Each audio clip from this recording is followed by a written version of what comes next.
Hello friends, हमारा next outcome है under writing in motor insurance. तो मेनली अंडर राइटिंग के बारे में ही पढ़ेंगे कि कैसे कैसे वो जो अंडर राइटर्स हैं वो रिस्क एक्सेप्ट करते हैं। कहते हैं जो मोटर इंश्योरेंस बिजनेस है उसको ना कहते हैं अनप्रॉफिटेबल बिजनेस कहा जाता है। क्यों? Due to the heavy third party go out. ठीक है, कि हैवी थर्ड पार्टी है जो थर्ड पार्टी क्लेम की वजह से इसको ना जो अनप्रॉफिटेबल बिजनेस कहा जाता है।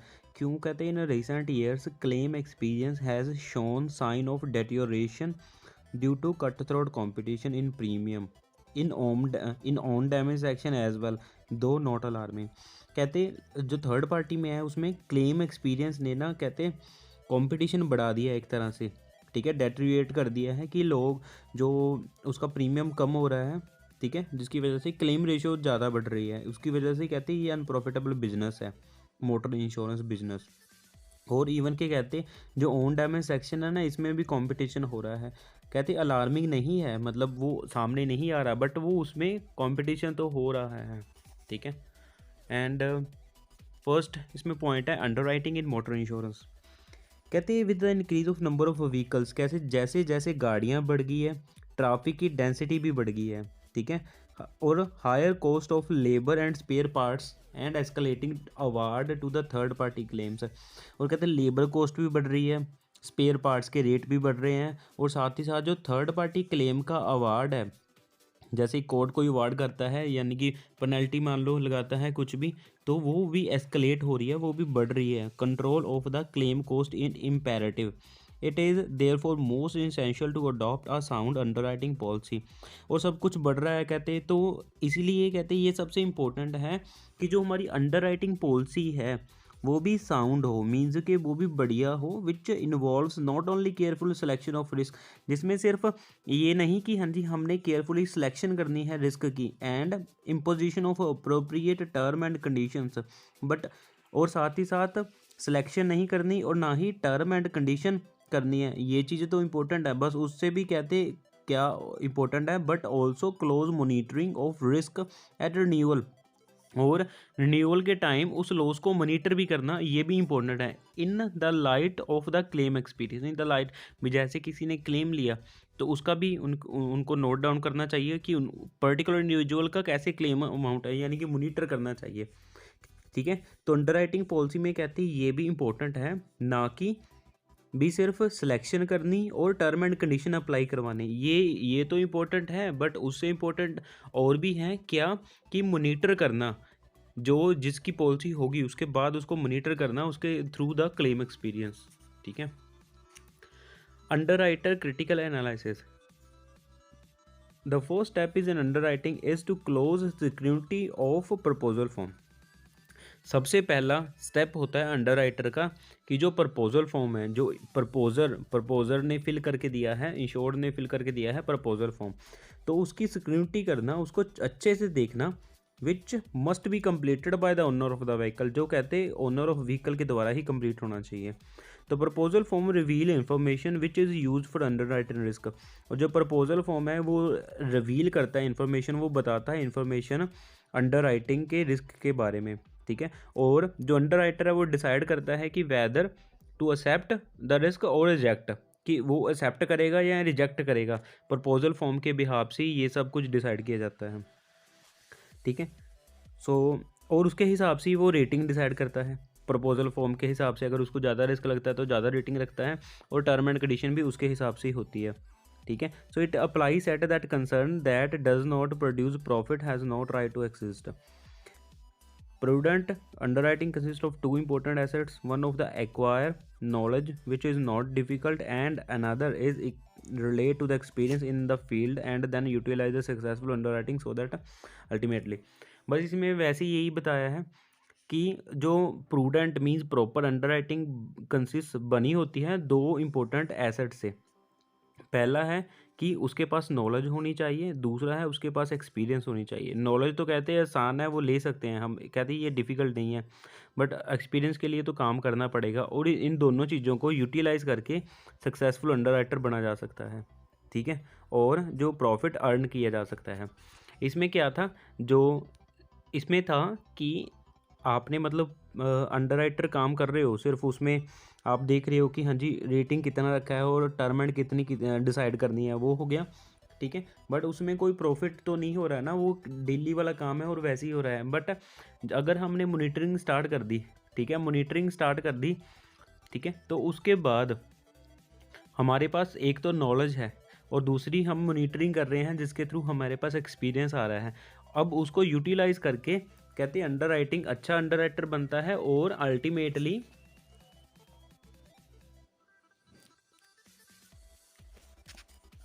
अर्न प्रॉफिट और प्रॉफिट कमाता है।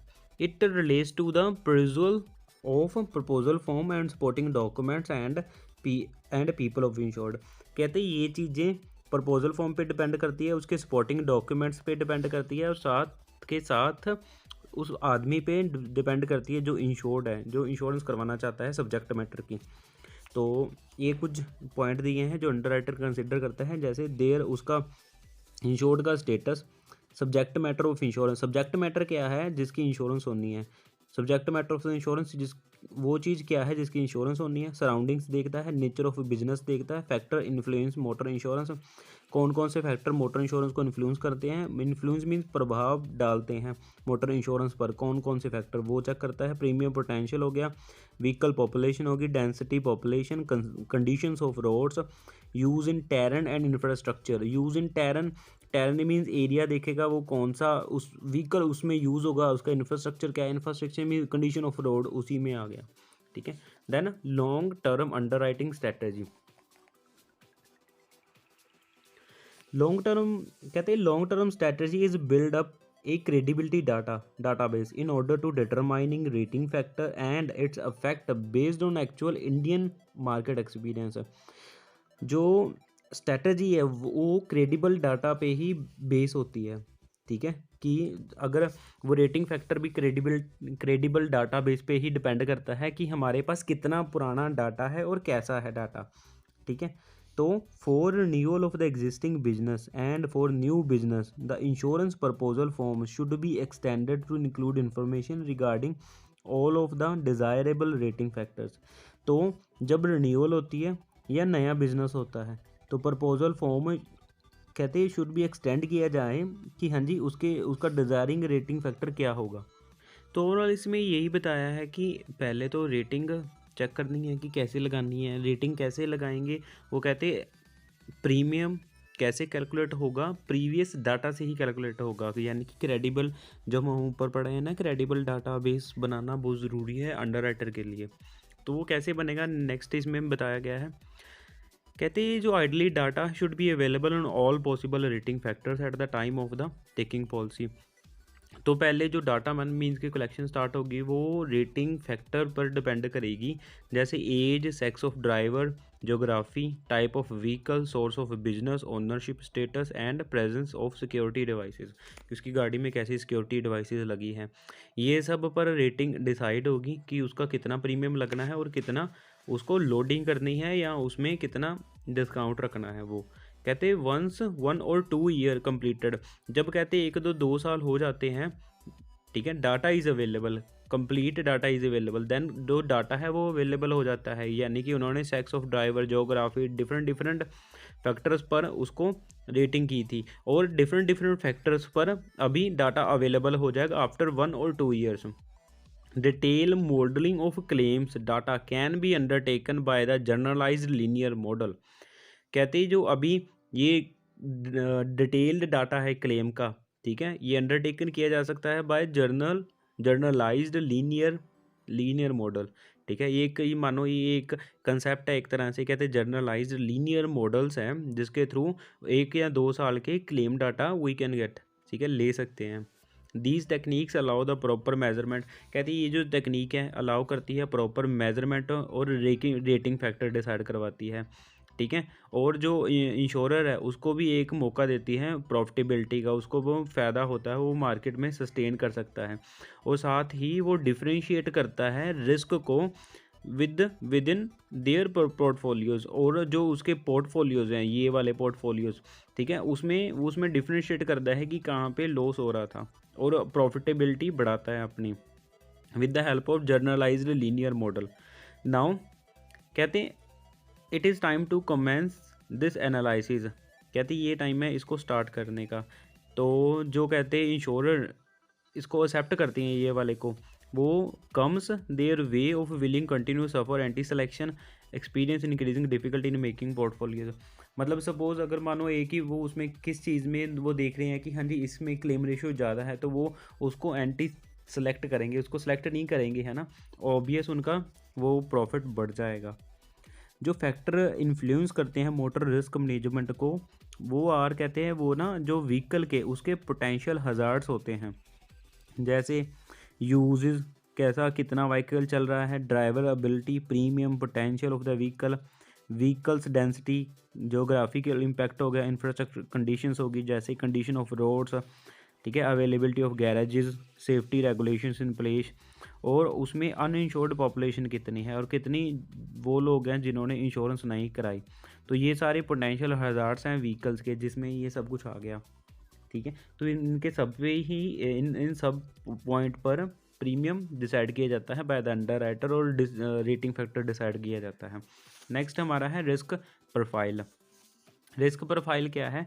रिस्क प्रोफाइल का एक ये है कि हाँ जी कैसे रिस्क को चेक किया जाता है, ठीक है, रिस्क का प्रोफाइल कैसे बनाया जाता है या किन किन पॉइंट पर उसको चेक किया जाता है रिस्क को, कि हाँ जी कितना इसकी रेटिंग रखनी है।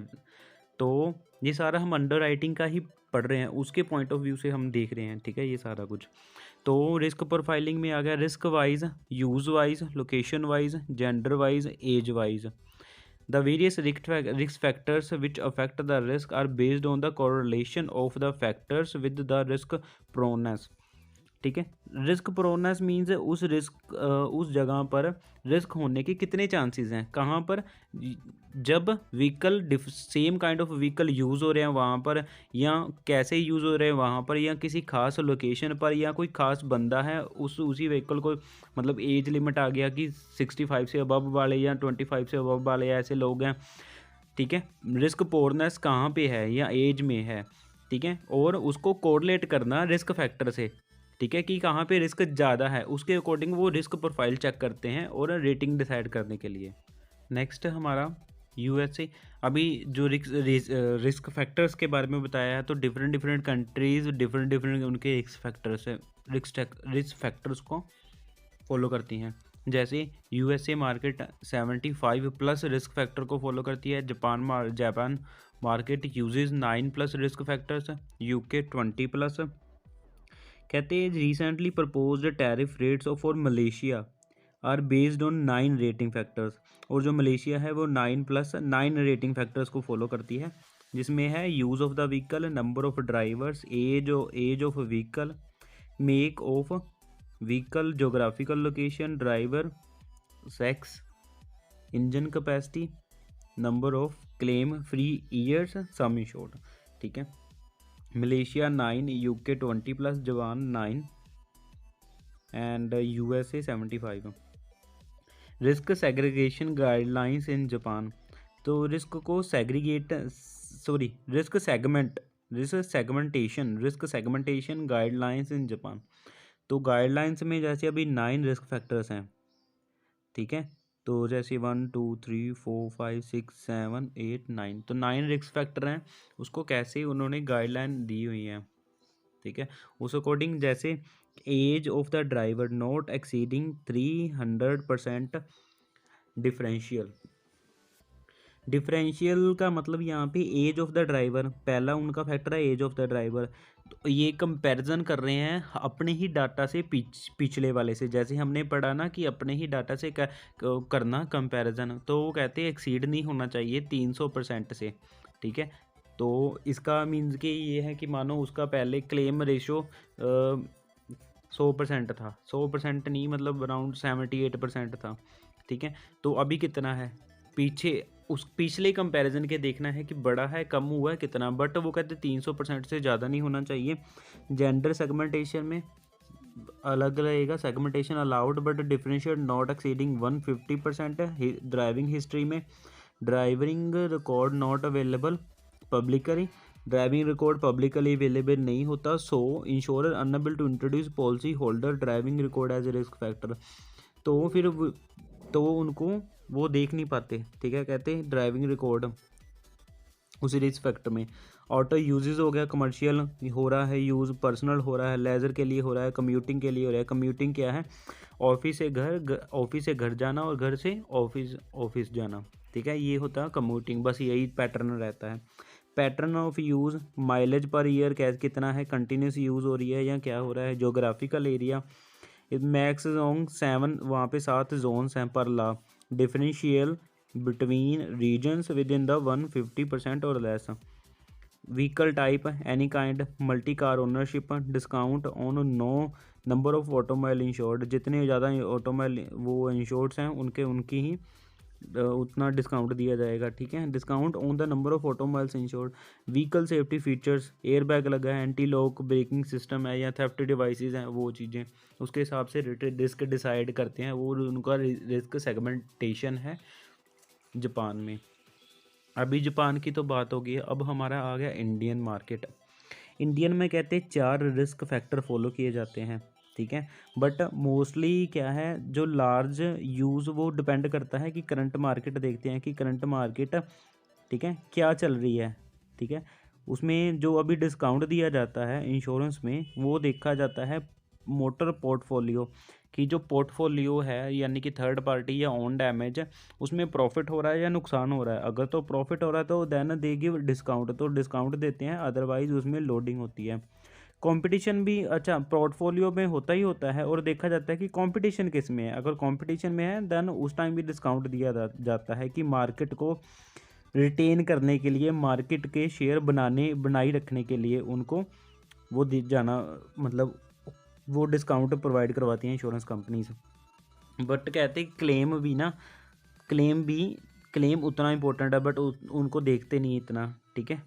व्हेन मॉनिटरिंग, ये दिया हुआ है test drive of Govind Johri, associate professor in Asia insurance, post फरवरी 2008, ये कुछ, यानी कि ये जो है ये इससे लिया हुआ है, ठीक है। The underwriting is required to collect relevant data on various factors which affect the claim, taking into consideration following factors। जो अंडरराइटर है, अभी मॉनिटरिंग की बात हमने पहले पढ़ी थी स्टार्टिंग में वीडियो के। तो मॉनिटरिंग क्या है, मॉनिटर जो अंडरराइटर का काम है कि क्लेम एक्सपीरियंस भी मॉनिटर करता है। तो जो अभी रिस्क फैक्टर है, ठीक है, वो देखे जाते हैं क्लेम्स को ध्यान में रख के, कंसिडरेशन में, क्लेम्स की कंसिडरेशन में जो रिस्क फैक्टर है वो डिसाइड किए जाते हैं। अभी इंडिया में कौन से रिस्क फैक्टर देखे जाते हैं? तो फर्स्ट द व्हीकल देखा जाता है, रजिस्ट्रेशन डिटेल होगी, ईयर ऑफ मैन्युफैक्चरिंग होगी, एज ऑफ द व्हीकल हो गया। इंश्योर्ड डिक्लेयर्ड वैल्यू क्या है, IDV कितनी है, ठीक है, तो वो देखी जाएगी। Model guidelines wise age of the vehicle, model guidelines रहेगी एज वाइज, ठीक है। ऑटो क्रैश टेस्ट कंप्लाइंसेस, जो ऑटो क्रैश टेस्ट हुई है, ऑटो क्रैश टेस्ट क्या होता है, गाड़ी मैन्युफैक्चरिंग टेस्ट करता है, मीन्स कि एक दीवार होती है, दीवार में बिल्कुल टकरा के मारता है और देखता है कि उसमें कितना इम्पैक्ट पड़ा है, उसको क्रैश करता है और क्रैश टेस्ट देखता है।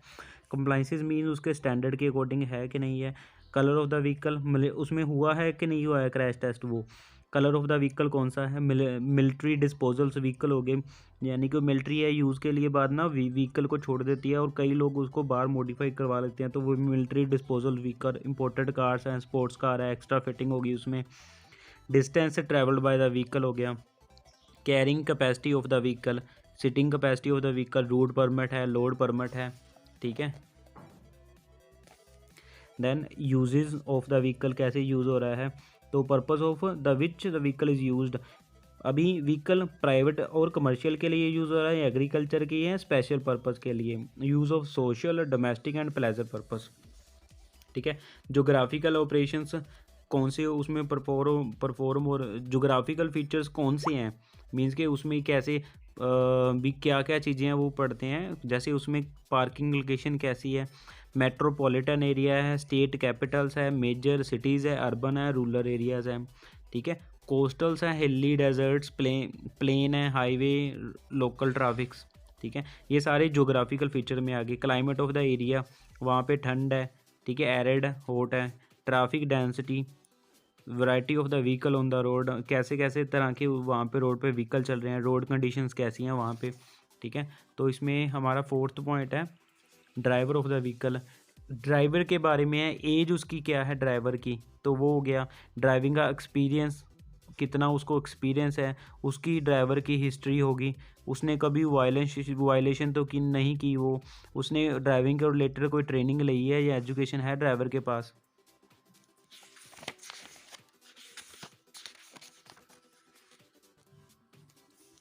ड्राइवर हेल्थ कंडीशन हो गया।